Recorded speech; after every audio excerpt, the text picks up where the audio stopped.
Dios todo lo hizo hermoso a su tiempo. Aquello que fue, ya es, y lo que ha de ser, fue ya. Dios restaurará lo que pasó. Todo lo que se quiere bajo el cielo tiene su hora. A partir de este momento, damos comienzo a un programa que te enseñará que bajo la palabra de Dios, todo tiene su tiempo. Y en JCB te decimos que es tiempo de esperanza. Tiempo de esperanza en JCB.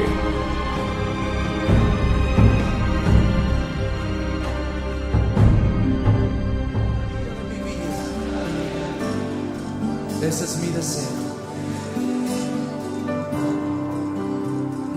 Llévame allá, donde sé que habrá paz, donde tengo que callar para escucharte hablar, donde todo es realidad y el tiempo no existe más.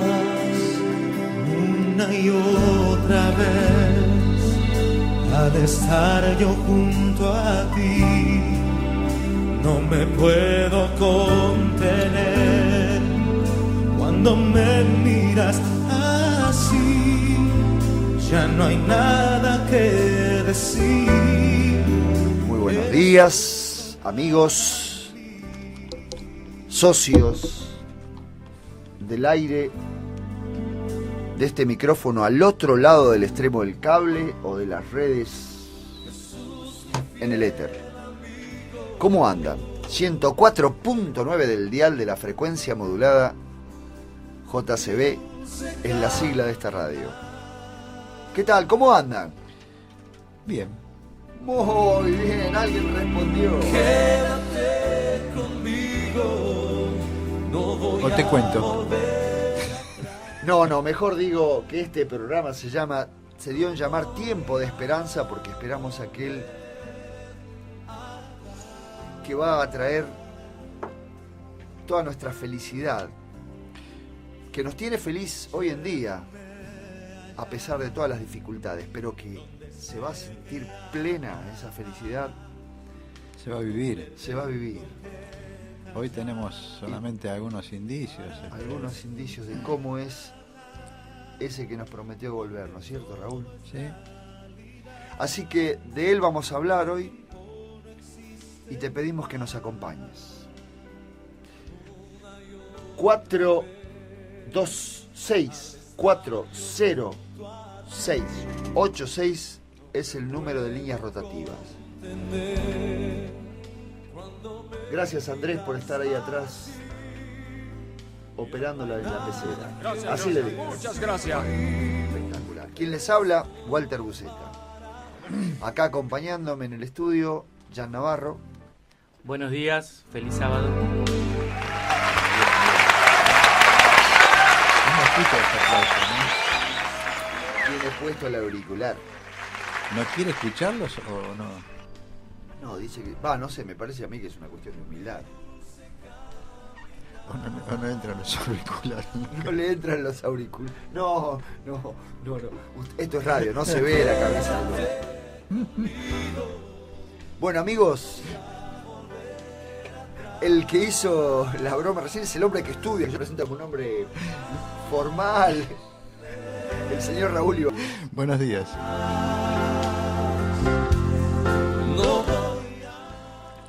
Bueno, amigos, dado este tiempo de humor y de felicidad, este ratito de felicidad que tenemos que va de 8 a 9 de la mañana, aquí estamos para alentarnos, para contarnos, para volver a convencernos, Para animarnos. al respecto de aquel que pasó en carne por esta tierra, como un ser humano más, nuestro Dios, nuestro Padre, Jesucristo. Aquel que atravesó los cielos, a quien nuestro amigo le canta,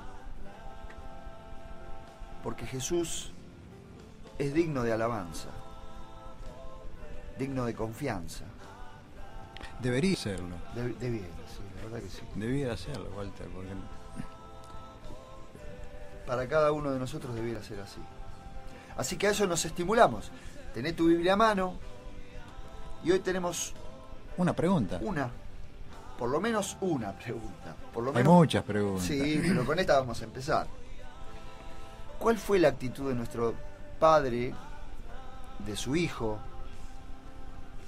y del Espíritu Santo durante todo el tiempo, pero fundamentalmente de Jesús? Porque lo más visible para todos y el testimonio universal es de Jesús. ¿Cuál fue la actitud para con los pobres?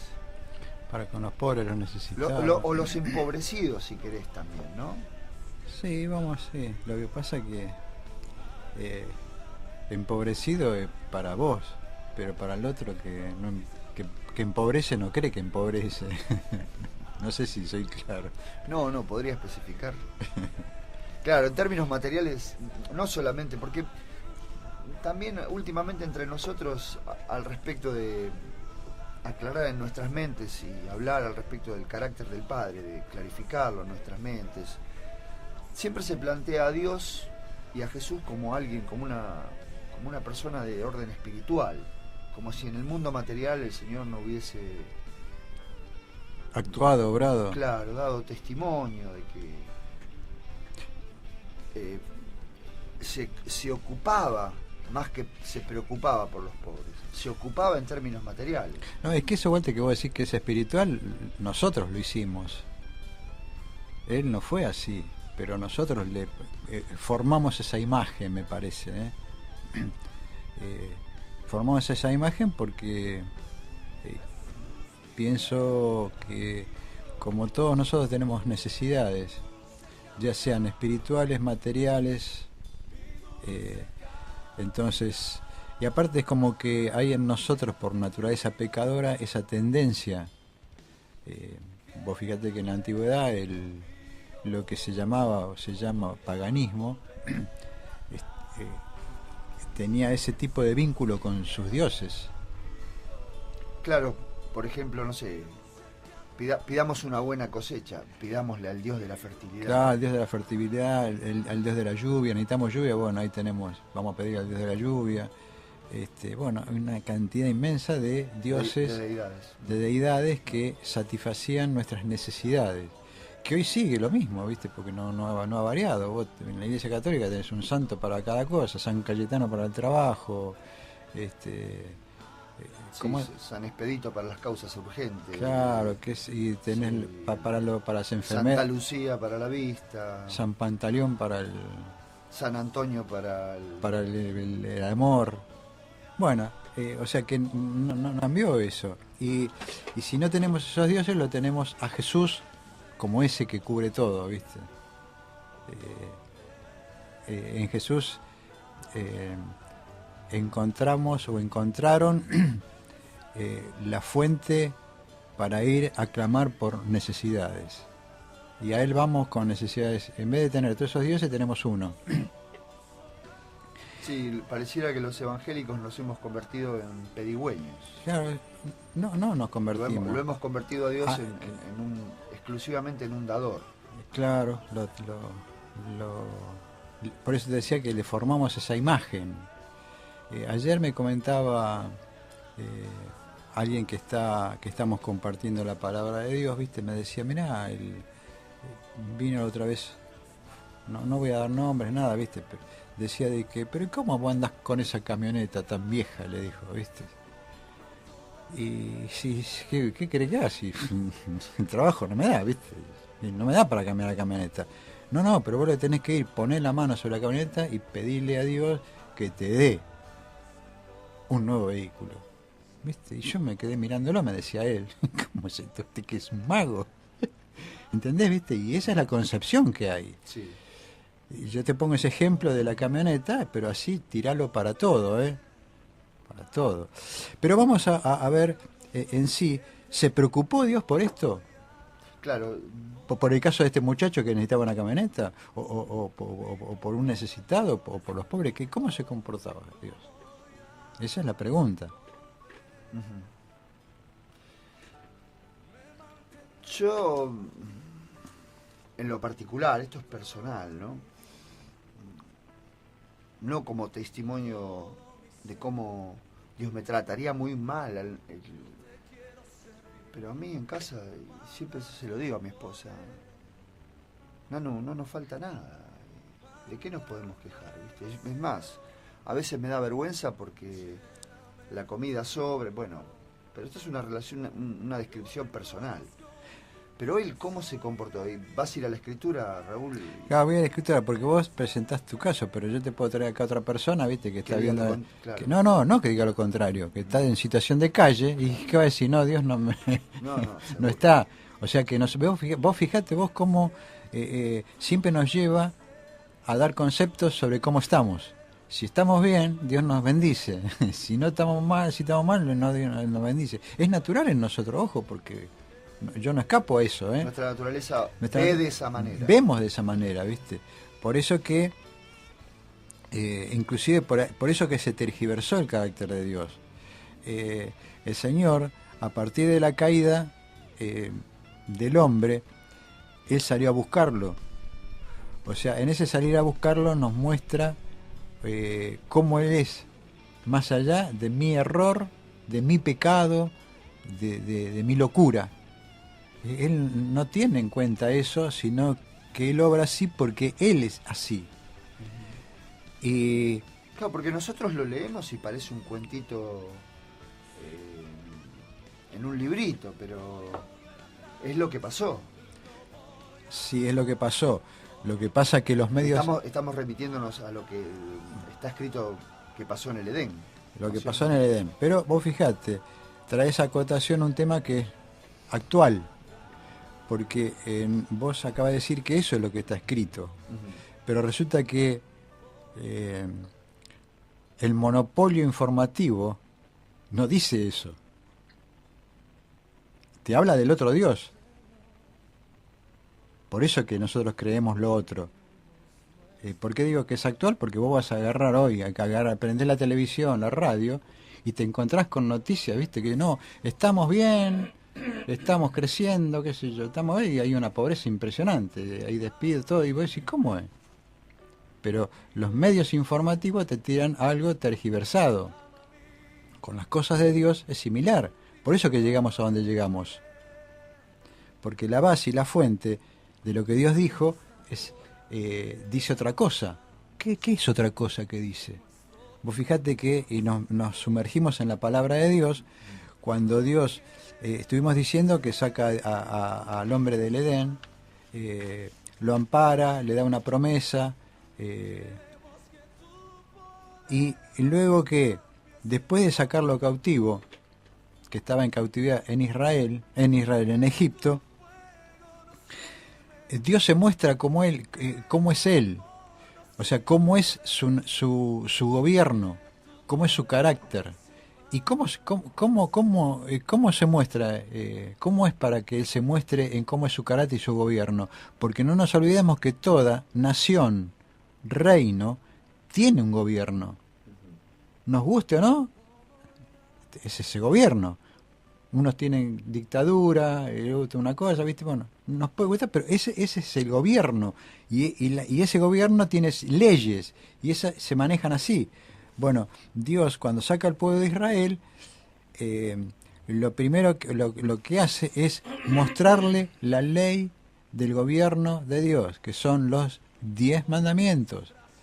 Se los da en el Sinaí, y no es que se los dice, sino que los escribe con su propia mano, con su dedo lo escribe, para que no haya dudas, ni quede ninguna duda en el universo y en la tierra de que Él lo escribió.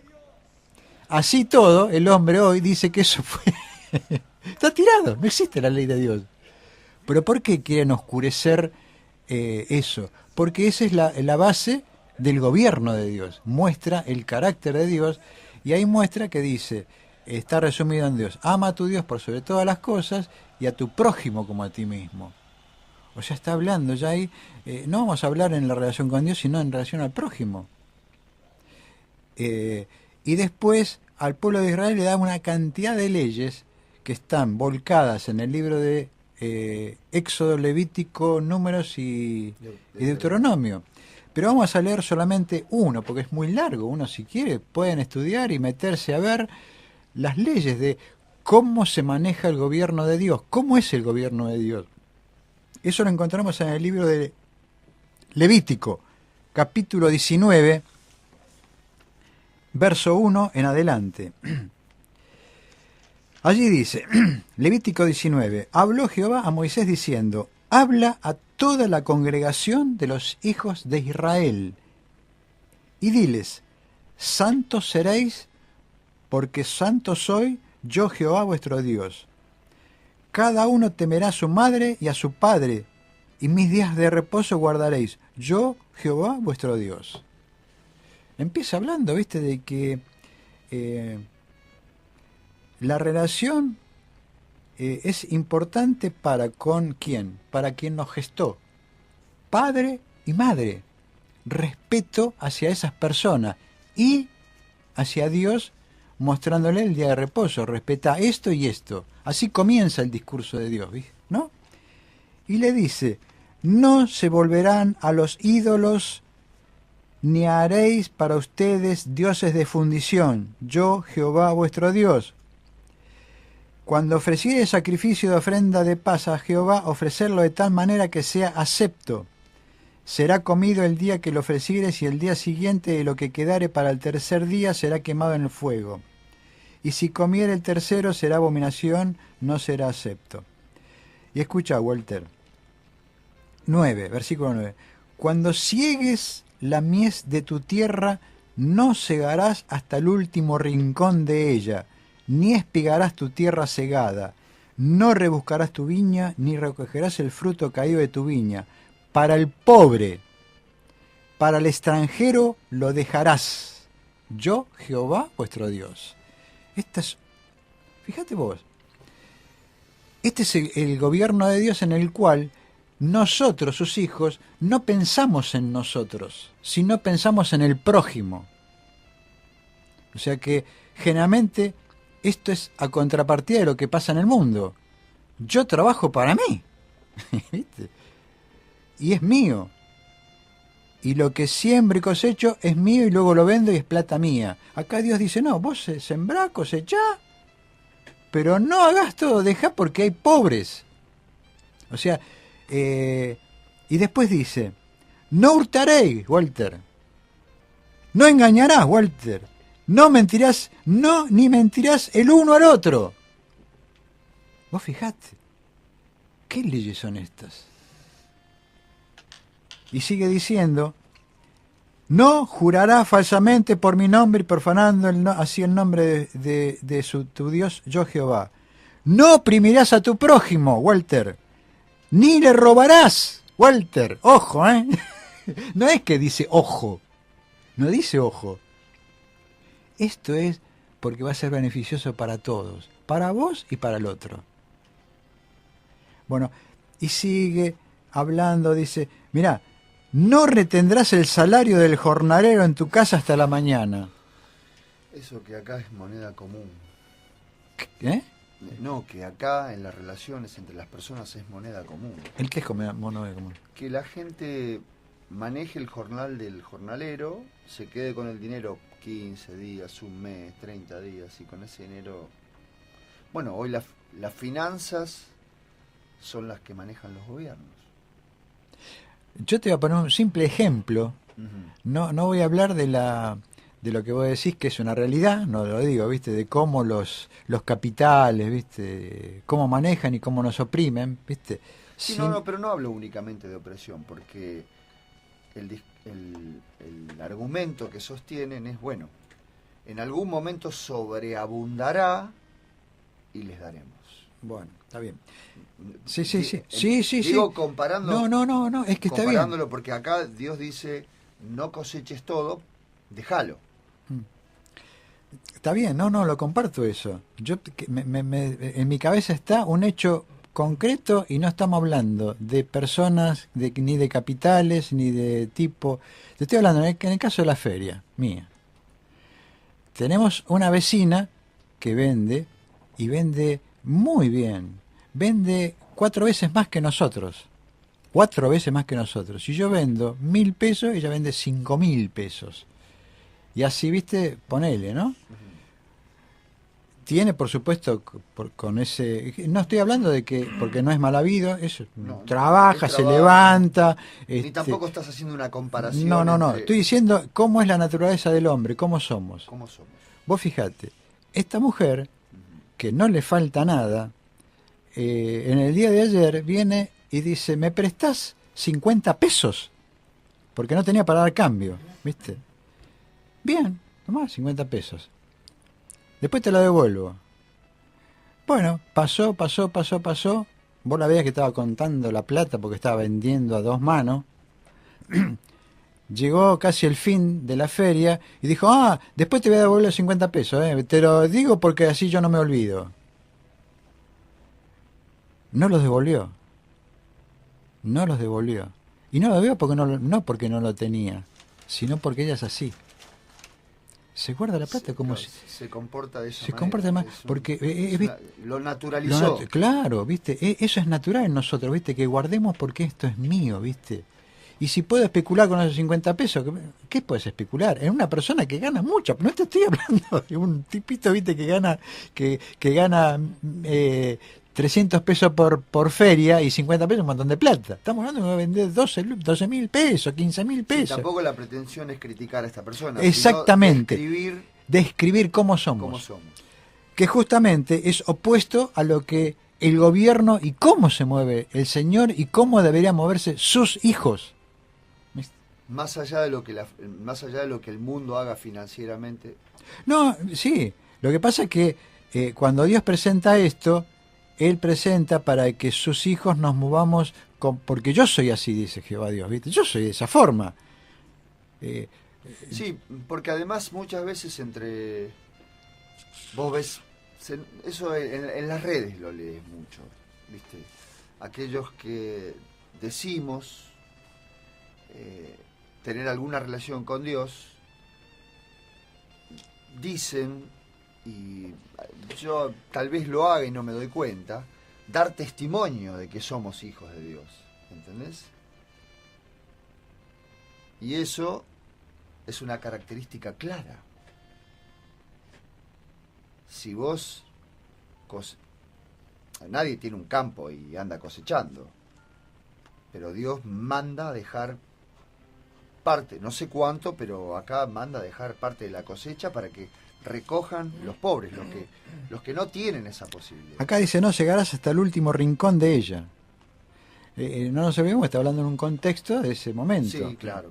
Pero te da la pauta, vos viste siempre respondiendo a cómo es el carácter de Dios, que siempre piensa en el prójimo, pero Él y a su vez sus hijos debiéramos pensar en el prójimo. Porque así se maneja el mundo, el medio de Dios. Fíjate que... Sí, de hecho hay comunidades evangélicas que destinan el 10% de sus ingresos, ¿no? El diezmo. ¿Y pero qué querés decir con eso? No, con eso es que también eso está destinado para gente que no tenga. No. Vos hablás para el del sacerdocio. Eso, vos fíjate que en el caso del pueblo de Israel, Dios le había ordenado dar el 10% para los sacerdotes que no tenían trabajo. Y a su vez fijó un segundo diezmo, que se daba cada 3 años, pero ese segundo diezmo estaba destinado a las viudas, a los huérfanos y a los extranjeros. O sea, siempre pensando en el prójimo. Y fíjate que leo esto y después vamos a pasar al Nuevo Testamento, porque esto dice, no, pero esto es para los judíos. Claro. Como si fuera... No atrás, es decir, como el gobierno de Dios cambió, digo. Claro, porque acá lo que está mostrando es cómo se maneja Dios. Dice, no maldecirás al sordo. Escuchá, no maldecirás al sordo. Delante del ciego no pondrás tropiezo, sino que tendrás temor de tu Dios, yo Jehová. No harás injusticia en el juicio, ni favoreciendo al pobre, ni complaciendo al grande. Con justicia juzgarás a tus prójimos. No andarás chismeando entre el pueblo. No atentarás contra la vida de tu prójimo. Y bueno, sigue. reitero dónde estamos. Estamos en Levíticos del 19 en adelante. Recién leímos el del 16 en adelante.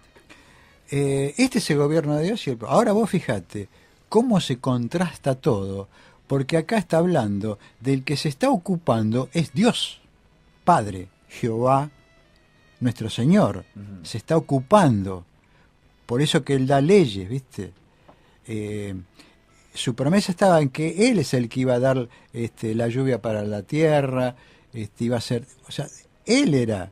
O sea, nuestro descanso pasaba en lo que Él es. Y por lo tanto yo me tenía que manejar confiando en Él y a su vez dando al otro. Ahora bien, ¿cómo se tergiversó todo? Porque hoy nosotros, los hijos de Dios, estos mismos, estamos pensando en nosotros y pidiendo por nosotros. Pido por mi camioneta, pido por mí, pido por mí, pido por mí. Y acá dice, no es pedir por vos, es por el otro. No sé si es claro. No, más claro, no sé. No sé de qué otra manera puede ser más claro. Por eso como está tergiversado todo el nombre de Dios. Sí, lo que mientras hablaba se me ocurría. Esto pasa después, claramente después de que nosotros entregamos nuestra potestad en manos del enemigo de Dios. ¿Esto qué? Estas leyes fueron dadas. Después que tomó el gobierno el enemigo. Lo que nosotros le entregamos. Muy bien. Nosotros le entregamos. No me está siguiendo. Sí, no, está. Bueno. Está. Después de que nosotros, hablo como humanidad. Como humano. Claro. Nosotros le entregamos el gobierno en manos de Satanás. El reino se lo entregamos a Satanás. Y el reino de Satanás es ese que te estoy marcando. Sus leyes son esas. Pensá en vos, fíjate en vos, hace por vos, sos vos podés, vos vas a cambiar, vamos a cambiar nosotros las cosas, vos, yo. Y guardá para cuando no haya, todo ese es el gobierno. Está pensado, el gobierno y las leyes de Dios se basan en el egoísmo. Yo pienso a mí, por eso que vamos al Dios para decir, Señor, yo quiero esto, yo quiero el otro, cálmame esto, sacame aquello. Ese es el gobierno del Señor, del Señor Satanás. Vos fijate que entonces vamos a ver cómo, porque viste dicen, y bueno, pero esto es para los judíos, viste, algunos dicen, que sin leer y sin saber, viste, como si realmente el no chismear y no engañarte a vos no fuera patrimonio de cada ser humano. Hoy, claro. viste, acá, viste, cuando dice acá, no engañarás, Walter, no engañarás, ¿a dónde decía eso del engaño? No hurtaréis ni engañaréis ni mentiréis el uno al otro. No, eso para los judíos, ¿viste? No para mí, no, yo a vos te engaño, Walter. No engañen a su prójimo, en el versículo 11. Claro, o sea que vos fíjate cómo se ve los medios informativos tiran de que esto, por eso que no está todo oscurecido, ¿viste? Y no se da a conocer, y no quieren que leas estas cosas, ¿viste? Pero vamos al Nuevo Testamento. Vamos al Nuevo Testamento. Porque Jehová, el Señor, es el mismo ayer, hoy y por los siglos. Y no ha cambiado. No ha cambiado. Dios no ha cambiado, nunca cambió. El que lo cambio soy yo. Cambiemos. Se puede. Bueno, vamos al Nuevo Testamento. Vamos a Lucas capítulo 4. A ver, Walter, ¿qué es tu versión? Esta versión es la versión internacional. La tuya es la Reina Valera, ¿no? Sí. Lucas 4. Verso 16. ¿Querés que lo lea? Bien. Lucas 4, versículo 16. Fue a Nazaret, donde se había criado, y un sábado entró en la sinagoga como era su costumbre. Se levantó para hacer lectura y le entregaron el libro del profeta Isaías. Al desenrollarlo, encontró el lugar donde está escrito. Pensemos que los libros eran rollos. El Espíritu del Señor está sobre mí. Esto está encomillado. Se ve que refiere a un texto del Antiguo Testamento, que era para los judíos. Y ahora estaba en el momento histórico en que leía, todavía no estaba escrito el Nuevo, pero este hecho estaba aconteciendo. Sí. El Espíritu del Señor está sobre mí, leía nuestro Señor Jesucristo, por cuanto me ha ungido para anunciar sus buenas nuevas a los pobres. A los pobres. Acá que hay una especificación, Walter, en tu Biblia que dice pobres espirituales. No. Pobres, no, dice. Pobres. A los pobres. Ahora, generalmente esto se interpreta como pobres espirituales. Generalmente yo lo tomaba. Sí, en muchas versiones en la bienaventuranza dice bienaventurados Acá, los pobres en espíritu. No, acá no. No. Acá dice pobres, ¿no? Y dice, me ha enviado a sanar los quebrantados de corazón, ¿no? Bueno. A los cautivos, a dar vista a los ciegos, a poner libertad a los oprimidos. Upa. Bueno. A pregonar el año del favor del Señor. Bueno, este es el comienzo del ministerio de Jesús, diciendo cuál era la ocupación y cuál era la preocupación de Dios, de Jesús, y hacia quién se dirigía y por quiénes iba a trabajar. Vamos a Mateo 11. Mateo 11. Acompáñennos con sus Biblias, por favor. Si es que nos estás escuchando y atendiendo. Mateo 11, 1 al 3.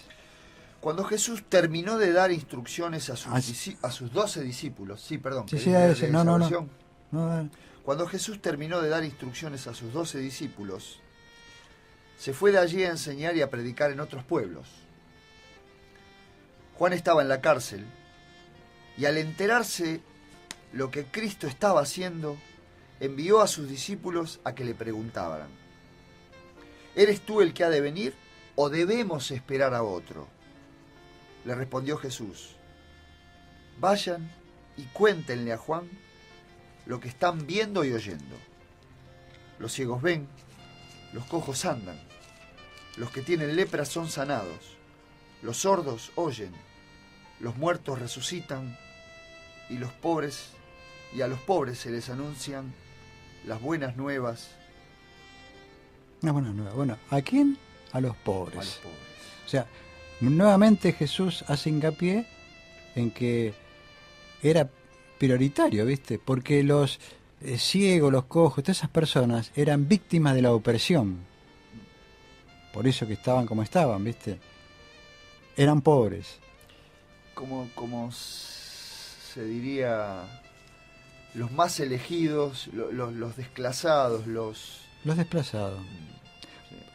Sí. Que eso no quiere decir que él no se dirigía a los ricos. Notemos y recordemos cuando él habla con el joven rico. Al joven rico no lo desestimó, al contrario, ¿qué le dijo? Las palabras finales dice, bueno, amigo. Amigo, viste, bueno, yo estoy, bueno, anda, vende todo y dalo a los pobres, dijo. No, pa. Se fue triste. Claro, hasta ahí estaba todo bien. Pero él le dijo, vende todo y dáselo a los pobres. Su mente siempre estaba puesta en los pobres. Tanto los pobres materiales como pobres espirituales. Pero ahora, fíjate, Walter, esa era la función, o fue uno de los motivos por el cual, o las actitudes de Dios hacia nosotros, viendo la necesidad física, espiritual y material. Porque Él estaba trabajando. No te olvides de que Él, para poder... Él, ¿dónde nace? ¿Cómo nace Jesús? En Belén. Nace en un establo. En un establo, en una familia pobre. ¿Y cómo sabemos que fue una familia pobre? Porque cuando no vamos a leerlo, pero mis amigos, aquellos que quieran, porque es muy largo todo, ¿viste? Para poder mostrar que cuando José y María se presentan, presentando a Jesús, dice de que ofrecen sacrificio. Y dice de que el sacrificio era un cordero, pero para los pobres que no tenían plata, ofrecían 2 tórtolos. Sí. No tenían plata para comprar un cordero. Dos pajaritos. 2 pajaritos. Bueno, ustedes, para los pobres estaba permitido eso, si no tenés plata. Y eso es lo que presentó José y María, porque eran pobres. Y Jesús estaba en un hogar pobre, hijo de carpintero. Nació en un hogar pobre. Hijo de carpintero, en un lugar pobre, vivió en la pobreza. Lo hizo porque Él es así. Ahora bien, por eso yo estaba diciendo, ¿por qué se tergiversa el carácter de Dios? Y porque los hijos deberíamos comportarnos de tal forma, pensando en el otro, no pensando en mí. Porque ese es el gobierno de Dios.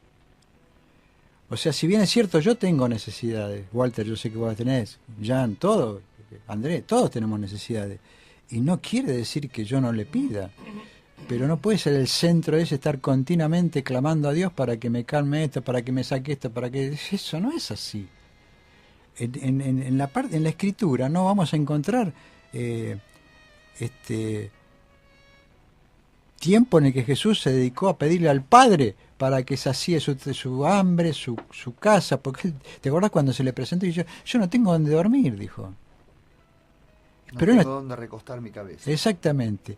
Y él no andaba pidiéndole al Padre que podía hacerlo y podía darle. Él pensaba en el prójimo, daba para el prójimo. Y después nos encontramos en el capítulo en la primera de Juan, capítulo 3, en el verso 17 y 18.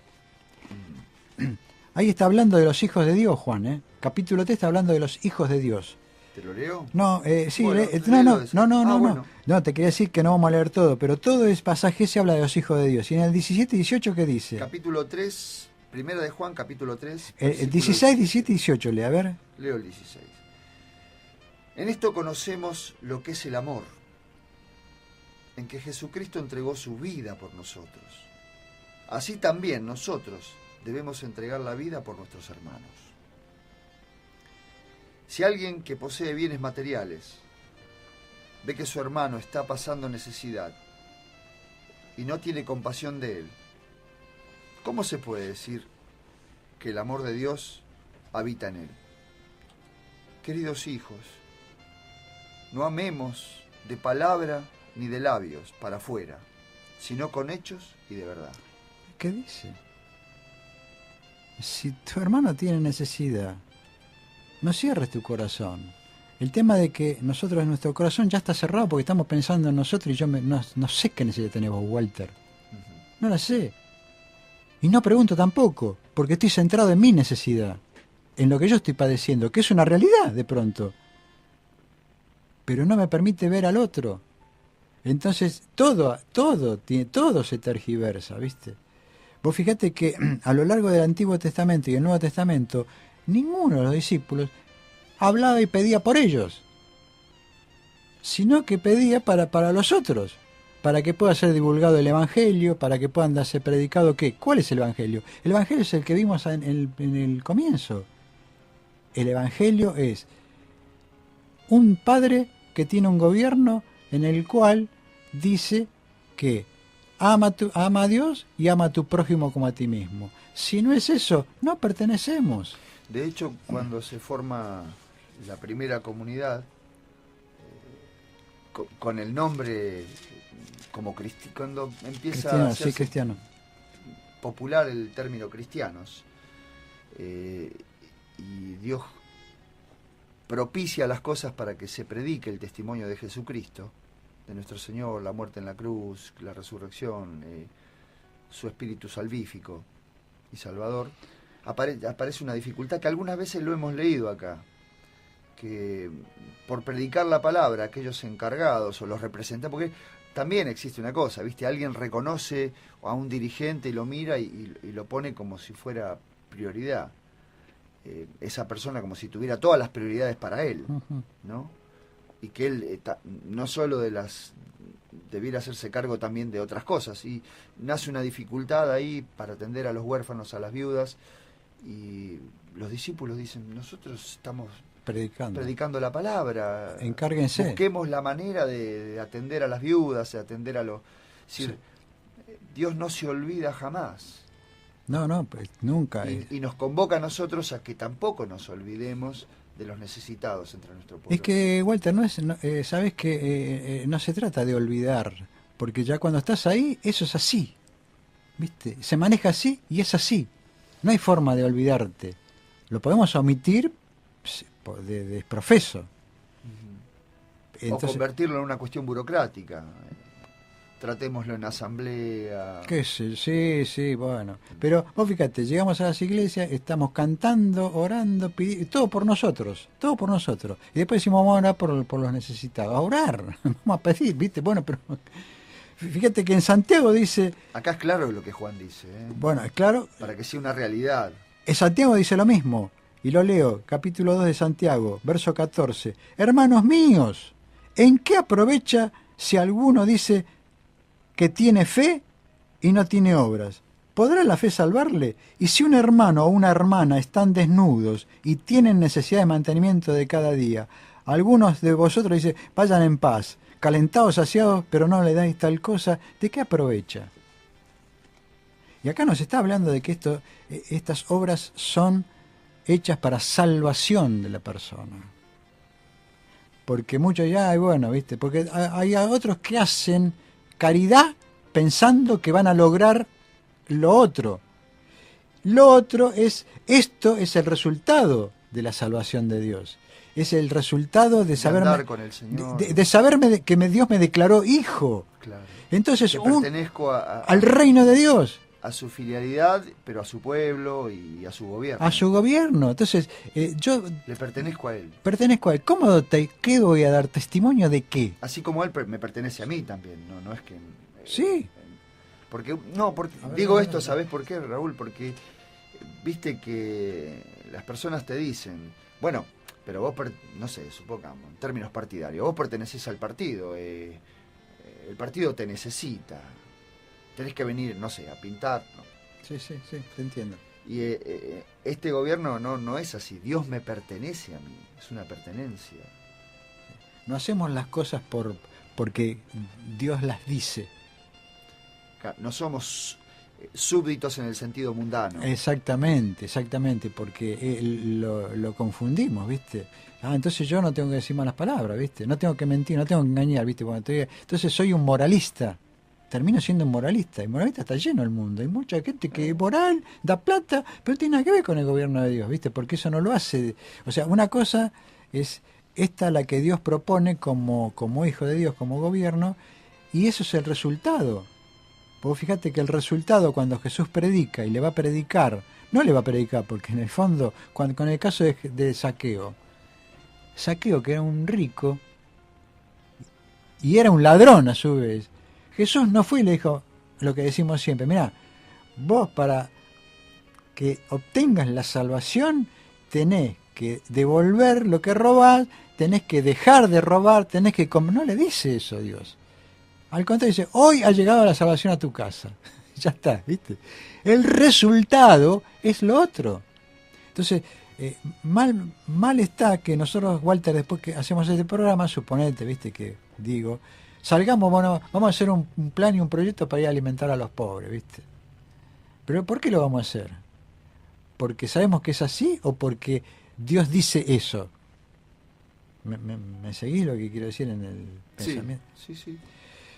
Por eso, mis hermanos... ¿porque es una orden o porque es natural en el gobierno de Dios? Debiera ser natural. Por eso, viste, que hoy, cuando empezamos el programa, dijimos, debiéramos. Por eso que el llamado de Dios es hacer parte de su gobierno. Sí. Es ser parte, ser un hijo de Dios, sí. Bueno, es más, el conflicto entre... El conflicto... no primario, pero sí aparente, cuando Moisés tuvo el conflicto con Faraón, es porque el comportamiento filial de uno y de otro era distinto, era opuesto. Y se denuncia a través del tránsito que van teniendo uno y otro. Faraón, él se reconocía como Dios frente a su pueblo y sus leyes de gobierno eran de esclavitud. Y tenía que dejar ir a un pueblo que era esclavo de su gobierno. Y eso le entraban en contradicción y en conflicto.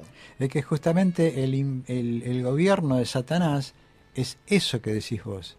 Es opresor, es un imperio, es opresor, lleva a la esclavitud, oprime al pobre, te saca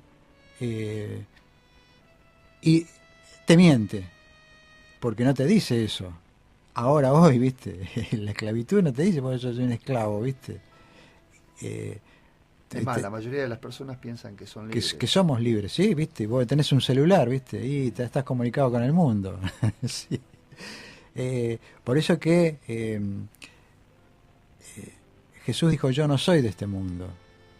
Y nosotros pelear por este mundo, cuando vemos la opresión que hay, tampoco, ¿viste? Porque Jesús no vino a voltear al Imperio Romano. El Imperio Romano cayó porque cayó, ¿viste? Él vino a mostrar la verdad, mostrar lo que es el gobierno de Dios, cuáles son sus leyes, cuáles son su proyecto de vida, cuáles son su pensamiento en cuanto a vos, en cuanto a mí, ¿viste? En cuanto a la vida. Por eso que ese es un proyecto político, mirá vos, político, Sí, pero sí. para el futuro, porque no tiene ese proyecto político, no se va a instaurar en esta tierra, cosa que se tergiversó, y vos fíjate que los discípulos pensaban que ese proyecto político de Jesús... Por eso la de Dios, pregunta que le hacían, ¿cuándo vas a instaurar Este el reino, ¿Cuándo, claro, ¿cuándo claro. te vas a declarar rey y te vas a imponer? y claro, y acá en esta tierra, viste, sacamos a estos. Y él dijo, no es así, viste, porque acá está el reino de Satanás, viste, y este no es el gobierno. Yo no he venido a... Sí, ¿qué ibas a decir? No, que así todo, eso no era un espíritu dilatante el de Jesús. No. Se ocupó de los pobres y de su pobreza. No es que los dejó... No es que porque digo por qué, porque vos, los políticos que te dicen, ya vamos a llegar. Todavía no cambiamos todo lo que tenemos que cambiar, pero vamos a cambiar. Y es un discurso diletante, ¿viste? Que en el tiempo vos no... ¿Cuándo va a llegar esto? Y nos podemos convertir también con Jesús en eso, pero no es la idea. La idea es que el Señor trajo alivio en el momento. Después revisaremos su plataforma electoral. pero en realidad lo primero es lo primero. Encarguémonos de las viudas, de los pobres, de los huérfanos. Recordá que el juicio, vos sabés que mucha gente está pidiendo juicio, ¿viste? Por las cosas que están pasando. Y en el libro de Mateo está cuando Dios habla del juicio de las naciones. Habla. Eso está en Mateo capítulo 25-31, cuando dice que serán reunidas delante de él todas las naciones y apartará a los cabritos. Y fíjate la actitud de los hijos. Entonces el rey dirá a los de su derecha, venid benditos de mi Padre, y hereden el reino preparado para ustedes desde la fundación del mundo, porque tuve hambre y me diste de comer, porque tuve sed y me diste de beber, fui forastero y me recogiste, estuve desnudo y me cubriste, enfermo y me visitaste en la cárcel y me visitasteis y en la cárcel y venisteis a mí. Entonces, ¿cuándo? Responderán diciendo, Señor, ¿cuándo te vimos hambriento? Cuando se lo hiciste a uno cuando se lo hicimos, ¿dónde es que dice? No lo estaba leyendo, estaba diciendo Sí, casi de memoria. De memoria. Respondiendo... Perdón, Raúl, ¿dónde estás leyendo? En Mateo 25-31. Respondiendo el rey les dirá, de cierto os digo que en cuanto lo hiciste a uno de estos mis hermanos más pequeños, a mí me lo hiciste. Pero notá, Walter, que Jesús dice hermanos, amigos, nosotros somos eso. Somos hijos del Padre y somos hermanos del Señor que vino a dar la vida por nosotros. Y en eso debiéramos descansar, en lo que Él hizo, en lo que Él es y en lo que va a hacer también. Porque Él es fiel en lo que prometió, no como el hombre que promete, como dijiste vos, ya, que esto lo venimos escuchando desde la fundación del mundo. Desde que era así de chiquitito, Sí, era la publicidad. Y las cosas siguen, los imperios se siguen levantando, el Satanás sigue trabajando, la opresión sigue creciendo. Y bueno, pero el Señor es fiel en lo que ha prometido y en eso debemos caminar, andar y estimularnos, Walter, uno a otro, porque temblamos todo, ¿viste? Por supuesto, ¿no? Cuando están llegando la opresión, pero el Señor nunca ha dejado a ninguno de sus hijos, no nos dejó y no nos va a dejar. Eso es lo que Él prometió. Yo estaré con ustedes todos los días hasta el fin del mundo. Te quedan 2 minutos, Walter. Nos queda 1 minutito y medio y la verdad que a mí, en lo particular, el tema me parece más que interesante. Espero que para ustedes también, que les haya gustado uno de los aspectos más del carácter de nuestro Dios. Disfrutemos ahora del reino ya venido en la persona de Jesús, de nuestro Rey. Esperémoslo con la ansiedad de que se definan en nuestra mente y en nuestro cuerpo cuando seamos ya no pecadores, cuando el Señor vuelva en el cielo y nos convierta, Nos transforme. de esto, como dijera, de esto inmundo a lo eterno, A lo eterno. a lo sí. eterno e incorruptible, a la imagen y semejanza de nuestro Señor Jesús. Los dejamos en su paz y tengan buena semana. Chao Andrés, adiós Jan, chao Raúl.